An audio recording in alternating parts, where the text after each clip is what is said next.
जय मसीह and good morning. आज सुबह परमेश्वर का वचन आपके लिए नीति वचन 29वां अध्याय और 25वीं आयत, प्रोवर्ब्स चैप्टर 29 वर्स 25। यहाँ पर इस प्रकार लिखा है, मनुष्य का भय खाना फंदा हो जाता है, परंतु जो यहोवा पर भरोसा रखता है उसका स्थान ऊंचा किया जाएगा। मेरे प्रियो, हम लोग वचन में बार बार पढ़ते हैं कि हमें परमेश्वर का भय रखना चाहिए। प्रभु का भय रखना बुद्धि का आरंभ है। परमेश्वर का भय रखने से हमारा आयु लंबी हो जाती है। परमेश्वर का भय रखने से हम बुराई से दूर रहते हैं। इस प्रकार अनेक वचन हैं जो प्रभु के भय के बारे में हमें सिखाता है, और इसलिए हमें पूरी कोशिश यही करना है कि प्रभु का भय हमेशा हमारे जीवन में रहे। लेकिन बहुत से वक्त मनुष्य का भय हमारे जीवन में आ जाता है। प्रभु का भय के छोड़कर हम मनुष्य के प्रति भय रखना स्टार्ट करते हैं। और हम मनुष्य के प्रति भय क्यों रखते हैं? क्योंकि हमें डर लगता है कि हमारे दोस्त हमको छोड़कर जाएंगे, हमारे रिश्तेदार हमारी साथ नहीं देंगे, हमारे अपने भी हमें नहीं समझेंगे, हम अकेले हो जाएंगे। और इसलिए उनको खुश करने के लिए हम लोग एक एक काम करते हैं और उसको बोलते हैं मनुष्य का भय रखना।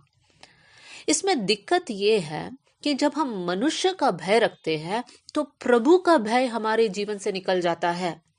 मेरे प्रियो, हमें सिर्फ प्रभु के प्रति भय होना है, मनुष्य के प्रति भय नहीं होना है।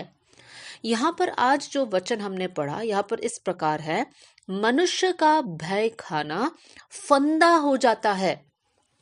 फंदा का मतलब ऐसा एक ट्रैप जहां से हम निकल नहीं सकते हैं। देखिए मेरे प्रियो, हम सब आत्मिक जीवन में आगे बढ़ने की कोशिश करते हैं। हम लोग वचन पढ़ते हैं, प्रार्थना करते हैं, अलग अलग समर्पणों को हर दिन लेते हैं। हम प्रभु से कहते हैं, प्रभु हम ऐसे जिएंगे, हम पवित्र जीवन जिएंगे, हम गलत गलत बातों को नहीं करेंगे। इस प्रकार का समर्पणों को हम लेते हैं। लेकिन जब लोगों का एक दबाव हमारे ऊपर आता है तो हम सोचते हैं कि नहीं, चलो इनको भी हम खुश कर देते हैं। प्रभु के समर्पण में हम थोड़ा सा पीछे हट जाते हैं और लोगों को खुश करने लग जाते हैं।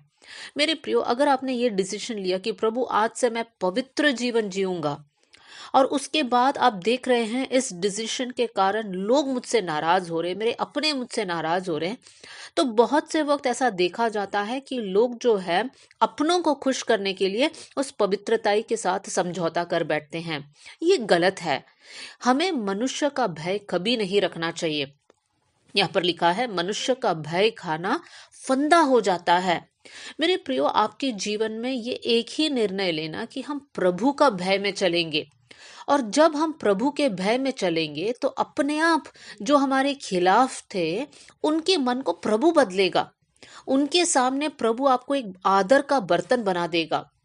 लेकिन अगर आप प्रभु का भय छोड़कर इंसान को खुश करने लग जाओगे तो उसका नतीजा ये होता है कि प्रभु को तो आप दुखी कर रहे हैं और साथ में लोगों को तो आप कभी भी खुश नहीं कर सकते हैं।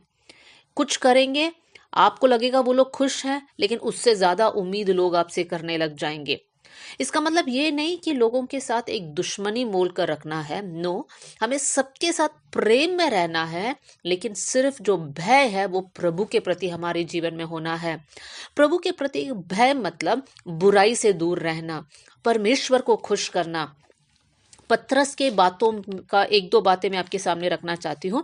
प्रेरितों 5वां अध्याय और 29 आयत में पतरस इस प्रकार कहता है, मनुष्यों की आज्ञा से बढ़कर परमेश्वर की आज्ञा का पालन करना ही हमारा कर्तव्य है। फिर प्रेरितों 4:19 में पतरस फिर कहता है कि क्या हम परमेश्वर की बात से बढ़कर तुम्हारी बात माने? नहीं, ये नहीं हो सकता। देखिए मेरे प्रियो, यीशु मसीह ने स्वयं कहा कि जो शरीर को घात करते हैं उनसे हमें भय नहीं खाना है, लेकिन हमें उनसे भय खाना है जिनके हाथों में हमारा प्राण है। मेरे प्रियो, आज एक डिसीजन लीजिए कि हमारे जीवन में हम मनुष्यों से नहीं डरेंगे, हम किसी भी चीजों से नहीं डरेंगे, लेकिन सिर्फ प्रभु का भय हमारे जीवन में होगा। और आज जो वचन हमने पढ़ा वहां पर इस प्रकार है कि मनुष्य का भय खाना एक फंदा है। लेकिन मेरे प्रियो, जब हम मनुष्य का भय को छोड़कर प्रभु पर भरोसा रखेंगे, तब हमारा स्थान ऊंचा किया जाएगा। मतलब परमेश्वर आपको एक आदर के जगह पे लेकर जाएगा।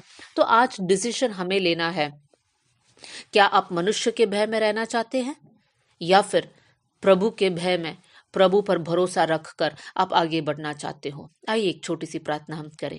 स्वर्गीय पिता, आज के दिन के लिए धन्यवाद, ये आयत के लिए धन्यवाद।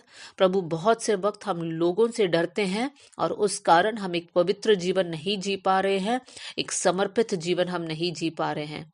प्रभु, आज से लेकर सिर्फ और सिर्फ आपका भय हमारे जीवन में होने पाए। प्रभु, आपके वचन के अनुसार हम जी पाए। प्रभु जी, वो खराई में, ईमानदारी में, पवित्रताई में आगे बढ़ने के लिए आप हरेक को हेल्प करना कर कर मैं दुआ करती हूँ। प्रार्थना सुनने के लिए धन्यवाद। यीशु के नाम से हम मांगते हैं, आमीन। प्रभु इन वचनों के साथ आप सबको बहुत आशीष दे। जय मसीह।